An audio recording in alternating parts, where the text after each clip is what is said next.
Bonjour, civilisation 2014 Nous sommes Andrés et David. et nous avons trouvé une capsule de temps contenant des témoins de votre civilisation.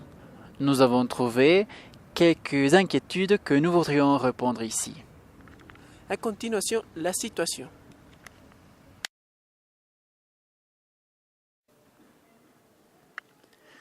Dans ces 4 derniers siècles, il y a eu une période de révolution technologique. On dirait même qu'il s'agit d'une des plus importantes dans le développement de l'humanité. Pour vous qui nous voyez, c'est vers la fin du XXe siècle et début du XXe siècle que sont apparus les ordinateurs, les microchips, les téléphones portables, les satellites. Les médias et les technologies digitales se sont fortement développés et leur usage répandu partout dans le monde.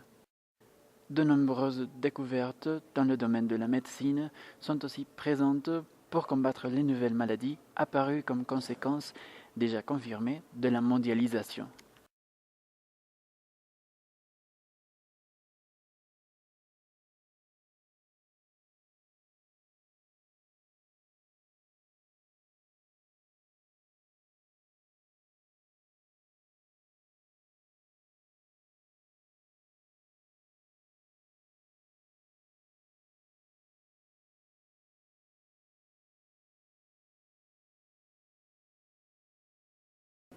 On a vu comment l'industrie a commencé à jouer un rôle pendant ce que l'on a connu comme l'ère de la machine. Pour nous, qui vous parlons, ces 22e et 23e siècles ont représenté non seulement une période de croissance économique et technologique, mais aussi sociale, ce qui a changé les modes de vie de la plupart des pays et surtout qui a eu un impact dans les peuples moins favorisés économiquement.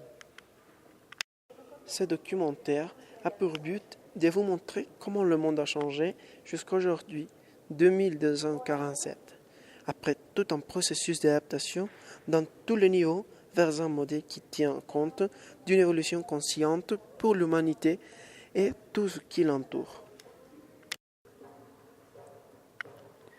Bien évidemment, nous cherchons de vous encourager à réfléchir à propos des événements qui arriveront dans votre société au cas où vous ne prendriez pas soin de vos modèles de vie guidés par la consommation et l'inégalité. Aujourd'hui, nous sommes le 10 juillet 2247. C'est le 172e anniversaire du sommet de Hambourg où les sénateurs des 215 pays se sont réunis. Dans cette réunion, le Sénat mondial, créé en 2069, a discuté et voté la Charte pour l'environnement, projet de loi proposé par l'avocate Lotte Meister, spécialiste en législation écologique. Dès cette année, de nombreuses mesures suivant les principes de la loi mentionnée ont été mises en place dans le monde entier afin de combattre les conséquences du changement climatique. En les années 2000, certaines communautés des pays les plus développés de l'époque ont commencé à se rendre compte des dégâts que ce style de vie arriverait à provoquer. Style de vie guidé par une consommation démesurée et basée sur l'usage des combustibles fossiles, dont le pétrole et les charbons.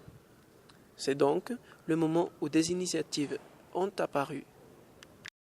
Des exemples remarquables, le protocole de Kyoto, signé en 1997 au Japon, dont l'objectif était de réduire les émissions à gaz à effet de serre. Au début, pas très attractif pour l'Amérique du Nord et ses alliés, les termes de l'accord ont été finalement acceptés en 2023 par tous les États membres de l'ONU. La condition. Les pays ayant une bonne situation financière et ayant besoin d'utiliser des combustibles fossiles, c'est-à-dire émettant le plus de gaz à effet de serre, ils devraient aider les pays plus défavorisés dans leur processus de développement économique. Une autre initiative, c'est la Stratégie nationale de transition écologique vers un développement durable, instaurée en France premièrement pour la période de 2010 à 2013, mais qui s'est prolongée de 40 ans de plus. Son objectif était principalement de trouver des solutions aux problèmes environnementaux qui se présentaient à l'époque, comme l'extinction d'espèces animales et végétales, l'épuisement des ressources, le changement climatique ou encore la multiplication des risques sanitaires. Ces initiatives seront la base de la transition énergétique menée d'abord dans les pays industrialisés, Union européenne, États-Unis, Asie orientale, puis dans toutes les nations. Les mesures qui concernent cette transition énergétique vont de l'installation de panneaux solaires dans les toits des bâtiments au design de nouvelles technologies pour les transports en commun. De la même manière, dans ces propositions, nous trouvons la construction des premiers quartiers écologiques à Grenoble, Lille, Londres, Fribourg et Malmö.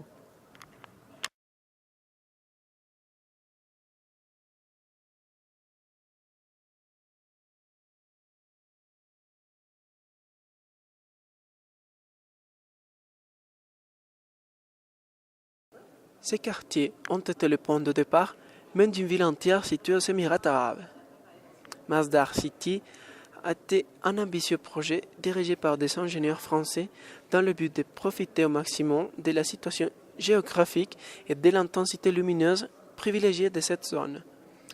Le grand succès de cette ville est dû à un système intégré pour la production de l'électricité renouvelable à partir de modules photovoltaïques, de solaire à concentration thermique et d'éolien.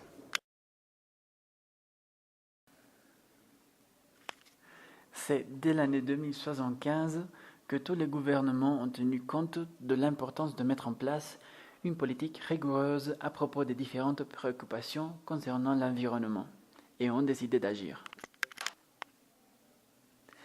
Ces problématiques sont devenues clés dans la création des lois depuis le sommet international à Hambourg, puisque les dommages à la société et à la planète étaient plus évidents que dans les époques précédentes.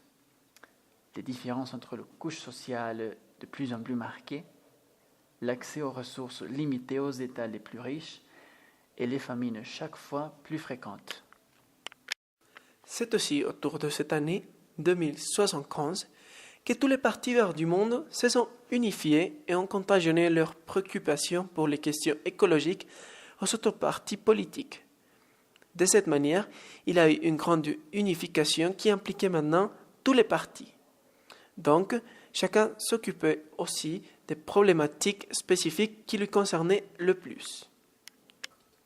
En 2080 est né le Grand Mouvement Vert des Nations, une organisation qui se compose de toutes les manifestations politiques des États membres et qui veille pour la participation active de tous partis politiques au sujet éco, ainsi que l'accomplissement des lois. De plus, cette institution se charge de garantir les projets de développement durable dans chaque pays. L'ensemble de toutes ces propositions et d'une forte activité politique a donné lieu au prototype de ville dont la construction, le maintien et la production énergétique est de plus en plus propre.